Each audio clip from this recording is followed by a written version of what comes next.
Assalamualaikum warahmatullahi wabarakatuh. Perkenalkan, nama saya Mikdad Diyaul Haq dengan NIM 23810500065 dari kelas 4C. Tujuannya membuat video ini untuk melengkapi tugas dari UAS mata kuliah Kapital Selekta Menengah Atas. Mungkin bisa langsung saja ke soalnya, pembahasannya. Untuk studi kasus pertama yaitu seorang petugas kebun ingin mengukur tinggi tiang lampu taman. Ia berdiri sejauh 10 meter dari dasar tiang dan mengamati puncaknya dengan sudut elevasi 45 derajat. Ia ingin membuat presentasi digital yang menjelaskan cara menghitung tinggi tiang tersebut dengan pendekatan trigonometri. Langsung ke cara pembahasannya. Untuk ilustrasi gambarnya di sini tertera di bagian kiri, yaitu untuk petugasnya sebelah kanan, dan untuk alasnya itu 10 meter panjangnya dari petugas ke tinggi tiang. Jadi kita itu ingin mencari nilai dari panjang tinggi tiangnya. Kita menggunakan fungsi tangan karena diketahui sudut dan sisi alasnya. Maka sini tan theta sama dengan sisi depan per sisi samping. Karena ingat tan desa yaitu tan sama dengan depan per samping. Lalu sama dengan H per 10. Sisi depannya itu H atau tinggi height dari sisi tiang tinggi tiangnya. Kemudian sisi sampingnya yaitu yang di sini samping dari sudut 45 derajat yaitu 10. Maka H per 10. Maka untuk nilai H-nya itu sama dengan 10 kali tan 45 derajat. Maka tan 45 derajat sama dengan 1. Lalu untuk H-nya maka sama dengan 10 kali 1 atau 10 meter. Jadi untuk tinggi tiangnya yaitu bernilai 10 meter. Kenapa menggunakan fungsi tan? Jadi karena berdasarkan ilustrasi yang telah dibuat, posisi yang dicari itu adalah posisi tan, dan kita telah memiliki modalnya atau dari soalnya itu sudah diketahui beberapa seperti panjang dari petugas ke tinggi tiangnya itu berapa. Jadi itu modal untuk kita, dan sudut elevasinya juga sudah diketahui. Jadi dari modal tersebut kita dapat memungkinkan untuk menggunakan tan untuk penyelesaian kasus tersebut. Kemudian studi kasus 2 atau nomor 2. Seorang teknisi akan memasang kamera pengawas pada dinding gedung. Ia berdiri sejauh 6 meter dari dinding dan memperkirakan bahwa kamera perlu dipasang dengan sudut elevasi 30 derajat agar area parkirnya itu terpantau maksimal. Langsung saja ke jawabannya. Untuk ilustrasi gambarnya yaitu di sebelah kiri. Jadi ini itu dindingnya. Kemudian yang di sini itu harusnya ada keterangan kamera pengawas ya. Kameranya gitu. Kemudian ini pengawasnya, dan untuk sudut elevasinya yang diketahui itu 30 derajat dan dasar panjang alasnya itu 6 meter. Maka di sini untuk cara sistematisnya diketahui sudut elevasi theta sama dengan 30 derajat. Untuk jarak horizontal ke dinding atau alasnya itu sama dengan 6 meter. Sama kita menggunakan fungsi trigonometri tangan atau fungsi tangan. Lalu tan theta sama dengan tinggi per alas. Seperti konsepnya seperti yang studi kasus pertama ya. Jadi sama dengan H per 6. Lalu tan 30 derajat sama dengan 1 per akar 3. Karena tan 30 derajat itu 1 per akar 3. Sehingga untuk mencari H-nya itu 1 per akar 3 sama dengan H per 6. Lalu diturunkan dan dipindahkan H-nya. H sama dengan 6 dikali 1 per akar 3 sama dengan 6 per akar 3. 6 per akar 3 dapat disederhanakan menjadi 2 akar 3 yang nilainya hampir mendekati 3,46 meter.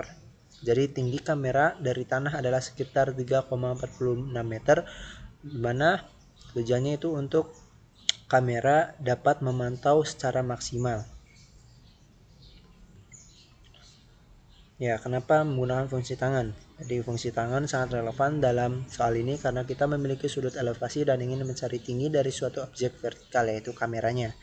Dengan informasi jarak horizontal yang sudah diketahui, maka fungsi tangan menghubungkan sudut dengan perbandingan antara sisi depan dan alas dalam segitiga siku-siku, atau biasanya kita sebut secara singkatnya tan desa. Lalu studi kasus 3. Suhu udara di suatu kota mengalami pola naik dan turun yang teratur sepanjang hari.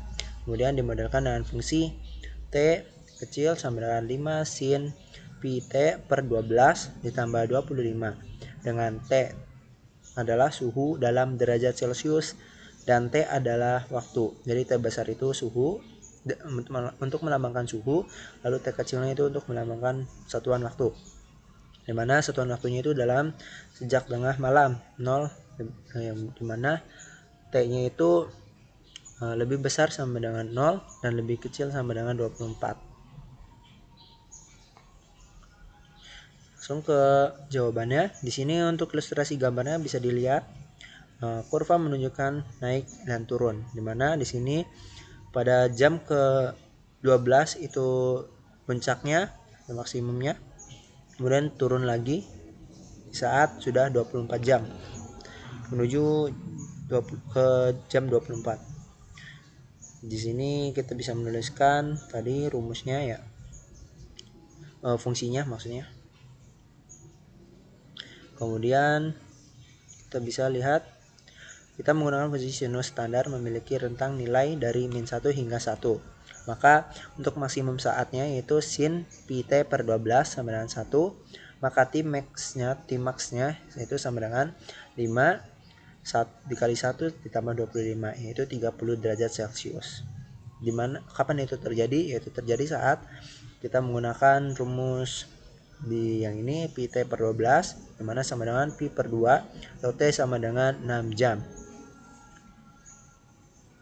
Kemudian untuk minimum saatnya yaitu sin pi T per 12 sama dengan min 1. Jadi kita menggunakan min 1, untuk maksimumnya kan 1, sedangkan untuk minimumnya itu min 1. Jadi bisa disimpulkan T minnya itu sama dengan 5 dikali min 1 ditambah 25 sama dengan 20 derajat Celcius. Nah, terjadi saat pi T per 12 sama dengan 3 pi per 2 atau T-nya itu 18 per jam. Kemudian amplitude atau kita biasa lambangkan dengan A besar itu sama dengan 5. Artinya suhu berfluktuasi sebesar 5 derajat Celcius dari suhu rata-rata. Di mana suhu rata-ratanya itu 25 derajat Celcius ke atas dan ke bawah. Jadi bisa naik 5 derajat Celcius ke atas maupun turun 5 derajat Celcius ke bawah. Untuk periodenya kita biasa lambangkan dengan P besar. Itu P besar sama dengan 2 pi per 12, itu sama dengan 24 jam. Ini menunjukkan bahwa siklus suhu berlangsung selama 1 hari penuh atau 24 jam sesuai dengan pola suhu hariannya. Kemudian makna konstanta 25. Konstanta 25 dalam model menunjukkan suhu rata-rata harian, di mana nilai ini menjadi titik tengah dari fluktuasi suhu yang terjadi sepanjang hari. Dalam model sinusoidal, yaitu konstanta ini menjadi garis keseimbangan suhu, tempat suhu naik atau turun selama periode 24 jam. Ia mewakili kondisi suhu stabil tanpa pengaruh pemanasan siang atau pendinginan pada malam hari. Dengan demikian, 25 derajat Celcius adalah suhu referensi terhadap mana perubahan suhu yang diukur. Kemudian untuk strategi pembelajaran.